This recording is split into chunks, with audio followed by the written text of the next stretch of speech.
Hey guys, welcome back for another episode of The Suited Shootist. And as mentioned from last week's video, I'm going to go over kind of some of the discoveries that I made from my last range session where I was practicing from shooting under a jacket. And before I do, just wanted to mention a couple things real quick. First off, again, there's been a ton of activity and a ton of new members to the channel. Thrilled to have you guys. Thank you so much for the support and the encouragement. I really do appreciate it.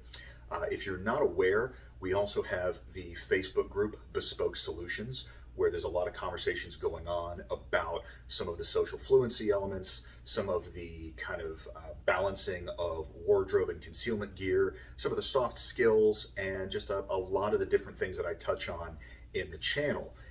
In addition to that, I've also got my Patreon up, so if you've gotten a lot of mileage out of the channel and you want to show your support and appreciation, the link for that is in the description.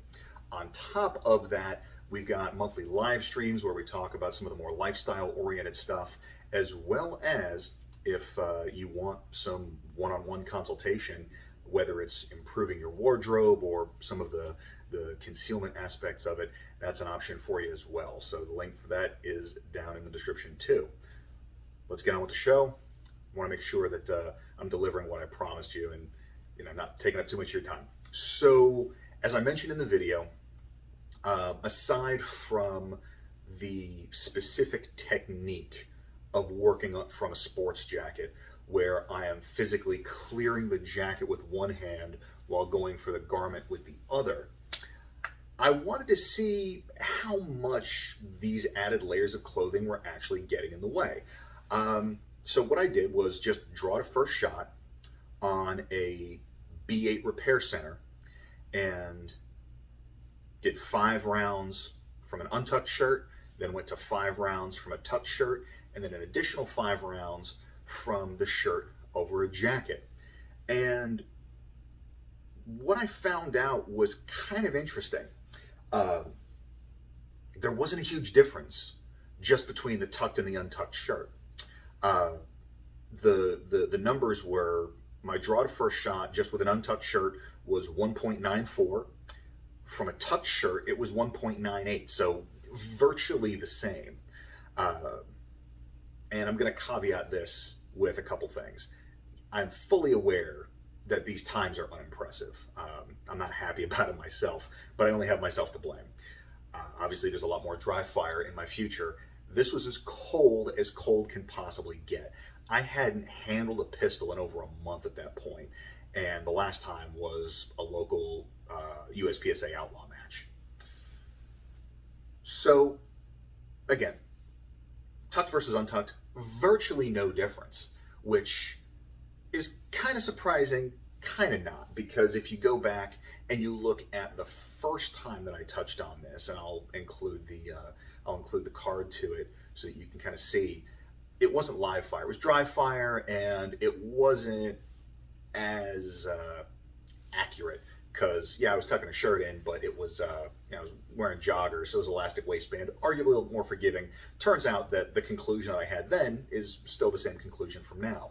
Tucked shirt versus untucked shirt, virtually no difference, which is good news for most folks, because the reality is that for many of us, myself included, is that we're tucking our shirts in a lot more often than we are wearing jackets that are not for functional reasons, environmental protection, that kind of stuff. The difference between those two and throwing the jacket over top was about half a second. So my draw to first shots from having to clear the jacket and untuck the shirt for that 5 rounds was 2.59, which is understandable because there's just more steps in the process. And I structured it the way that I did intentionally because basically give myself a chance to warm up. If I had started just right out the gate completely cold with the jacket, those times would have arguably been even a little bit worse. So I figured I would start with the most forgiving and the most familiar, kind of give myself a chance to knock some of the rust off and kind of build up from there. The times were relatively consistent. My times did get a little bit better in each string as it progressed, which based on how much time I'd been out of practice, was understandable. But that's really what I wanted to touch on here.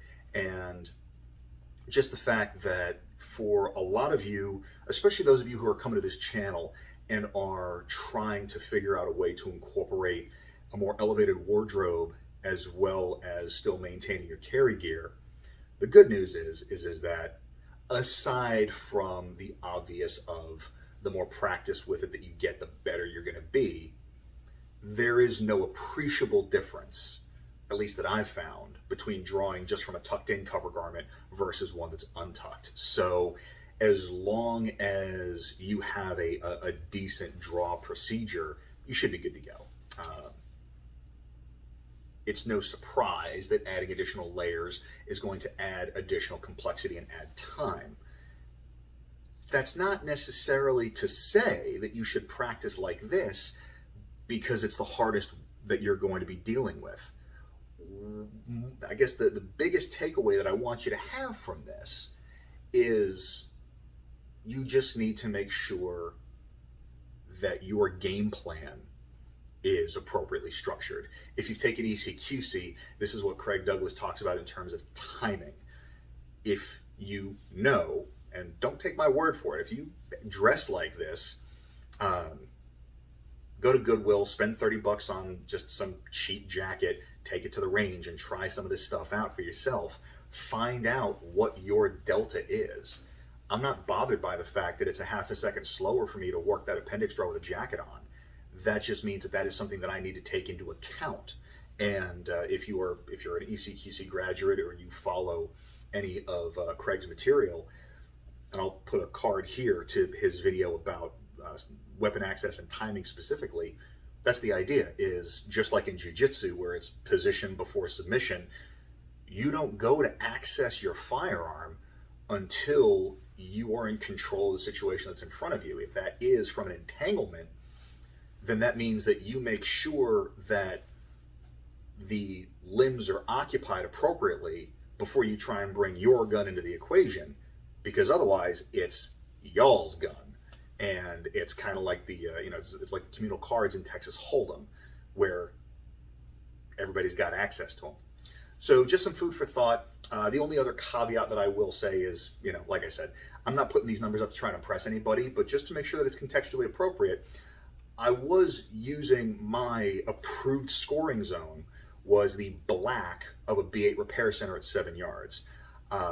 Everybody's draw to first shot standards are different, but just keep in mind that that particular amount of surface area is less than either a USPSA or an IDPA scoring zone. So no, I'm not trying to impress anybody or flex with these numbers, but if you're going to talk shit in the comments, at least keep it apples to apples comparison. There's plenty of people out there that have better shots and faster than me, but at least just take that into consideration. So aside from that, I hope everybody has a great week. Hope you found this useful, and I'd be curious to kind of hear how y'all's times hash out. Have you tried this? If not, why not? Most folks, it's because if they do have a jacket or two in the closet, it's nice clothing and they don't want to mess it up. And like I said, that's what thrift stores are for. So everybody stay safe and stay sharp.